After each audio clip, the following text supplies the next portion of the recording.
story begins in ancient Athens, in the time of many great heroes. One of these heroes was Theseus, Duke of Athens. Theseus and Hippolyta, the queen of the Amazons, were at war with each other. However, they fall in love and get married. Now, Duke Theseus plans a big celebration. But his plans are interrupted by an angry father, Aegeus. Full of vexation come I with complaint against my daughter Hermia. Hermia refuses to marry the man her father has chosen, Demetrius. Instead, she wants to marry the man she loves, Lysander. According to law, Aegeus can have Hermia killed if she disobeys him. I beg, as she is mine, I may dispose of her to Demetrius, or to her death according to law. What say you, Hermia? Demetrius is a worthy gentleman. So is Lysander. The Duke decides to give one more choice if she doesn't marry Demetrius. She can become a nun. Demetrius has already broken the heart of another girl, Helena. Fair Hermia, must you fit your fancy to your father's will, or face death or vow of a single life? Lysander had a plan to escape to his aunt's house and get married to Hermia there. They plan to meet in the forest just outside of Athens the next night. But in comes Helena, Demetrius' former sweetheart, and she will really cause trouble. Godspeed, fair Helena. Call me fair. Demetrius loves your fair. Oh, happy fair. I frown upon him, yet he loves me still. Oh, but your frowns will show my smile such skill. The more I hate, the more he follows me. The more I love him, the more he hates me. Take comfort. He shall no more see my face. Tomorrow night, through Athens' gates, have Lysander and myself devised to steal, and in the woods we shall meet and be married. Farewell, sweet playfellow, and good luck grant thee thy Demetrius. How happy some can be. Through Athens I am thought as fair as she, but Demetrius thinks not so. I will go tell him of fair Hermia's flight. Then to the wood will he tomorrow night pursue her. Helena goes to tell Demetrius of the runaway lovers. A group of working men gather together. They want to put on a play to entertain the Duke after his wedding. Now they are meeting to rehearse. The working men include the director, Peter Quince, and his crew. One man in the group is a loud man named Bottom, who wants all the parts. So the amateur actors decide to rehearse in the wood outside of Athens the next night. And the runaway lovers will meet in the same wood. Unknown to anyone, it is a magic wood, part of fairyland. And the night they will meet is Midsummer's Eve. And on Midsummer's Eve, the magical creatures like fairies walk at night. However, the king and queen of fairy are having an argument. Queen Titania has adopted a little boy, the son of a dear friend. But King Oberon wants a child himself, for a page boy. Met by moonlight, proud Titania. What, jealous Oberon? Why should Titania cross her Oberon? I beg a little changeling boy. The fairyland buys not the child of me. His mother often gossiped by my side, but she, being mortal, did die, and for her sake, I will not give the changeling boy. Give me that boy! Not for thy fairy kingdom. Oberon plans revenge on Titania.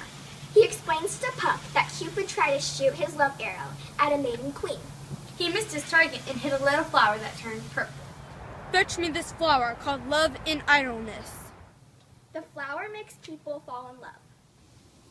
The juice of it on sleeping eyelids will make man or woman madly dote upon the next live creature that it sees. Oberon plans to make the fairy queen fall in love with something horrible. I'll put a girdle around the earth in 40 minutes. Having once this juice, I'll watch Titania when she is asleep and drop the liquor of it into her eyes. The next thing she then looks upon, be it lion, bear, wolf, bull, meddling monster, or busy ape, she shall pursue it with the soul of love. Then he can steal Titania's page boy before he breaks the magic flower spell. And ere I take this charm from off her sight, as I can take it with another herb, I'll make her render up her page to me in shame. Into the woods come Demetrius and Helena hunting the runaway lovers.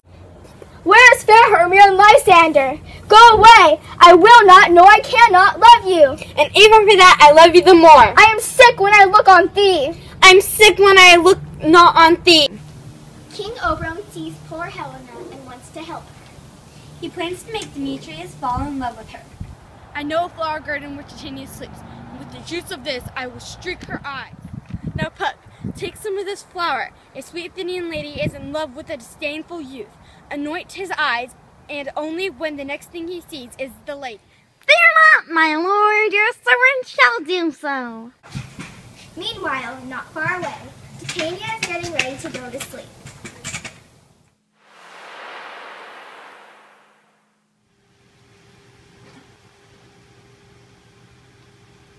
Now come the runaway lovers, Hermia and Lysander.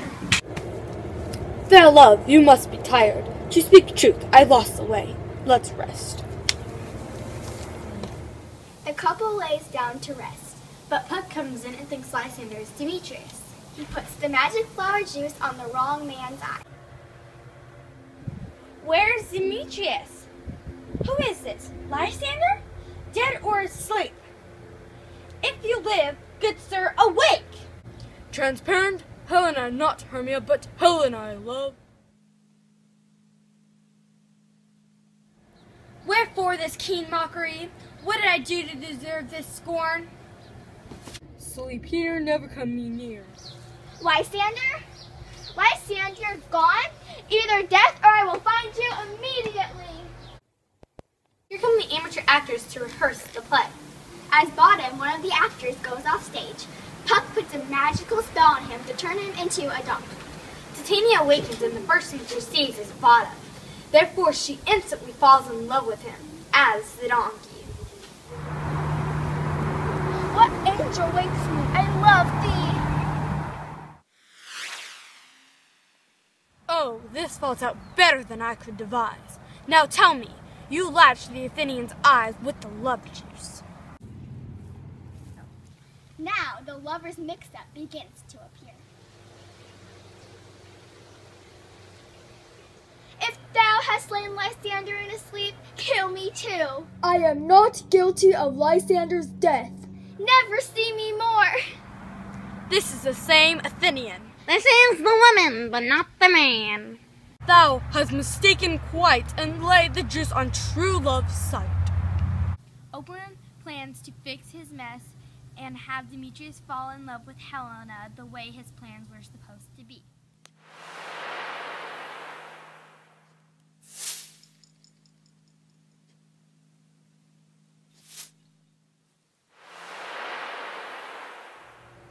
Why should you think I woo and scorn?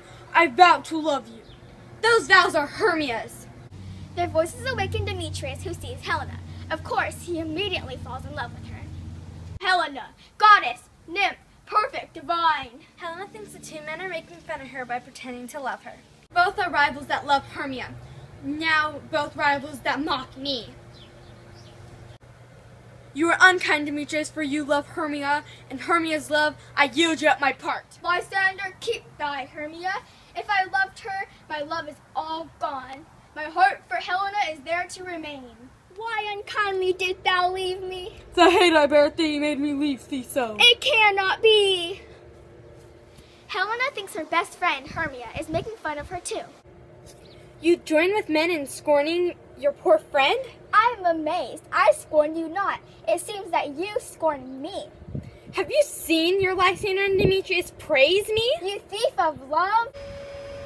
Follow me if you dare, Demetrius, to see whose love is more to Helena. Two men run off to fight. It is all chaos. Demetrius and Lysander both love Helena instead of Hermia, and are dueling for Helena's love. And Hermia and Helena are in a fight because Hermia thinks Helena is stealing her love, Lysander, and Helena thinks Hermia and the men are mocking her, pretending to love her. But King Oberon will fix it all with the magic curve for the wrong love spells. Puck, the two men seek to fight. Lead them away from each other. Take this other flower. Crush this herb into Lysander's eye to take error away. I will beg Titania's Indian boy, release the charm, and all peace will be made. Puck will now lead the two men away from each other by imitating their voices.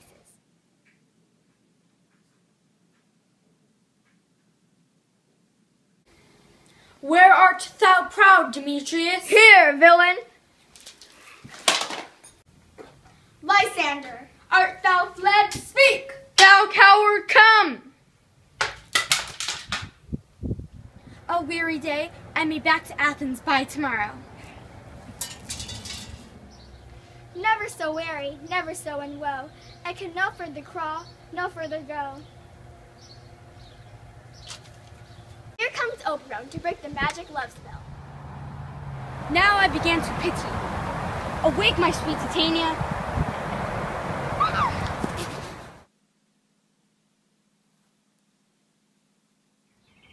My lord, this is my daughter, asleep, and this Lysander, Demetrius, and Helena. The magic made the lovers think everything that had happened was all a dream.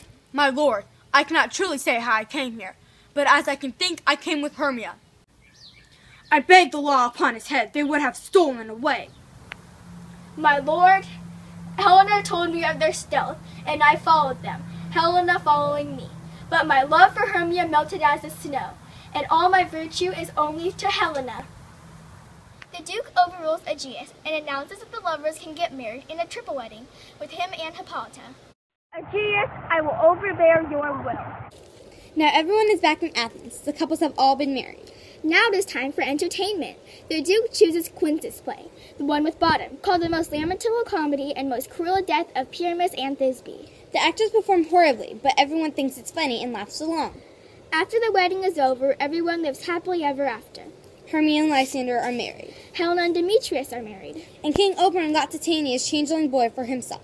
The actors, including Bottom, got their wish to perform at the Duke's wedding. The fairies entered the Duke's palace and blessed it with good fortune.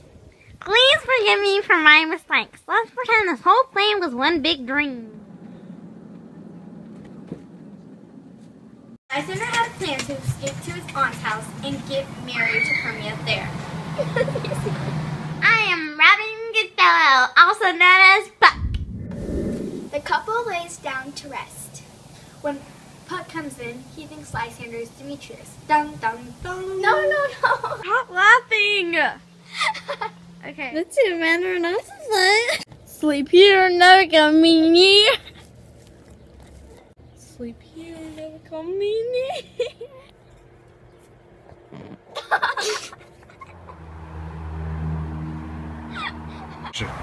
Daddy! You're supposed to nod only. Lysander. Lysander, art thou fled? Speak! Thou coward, come!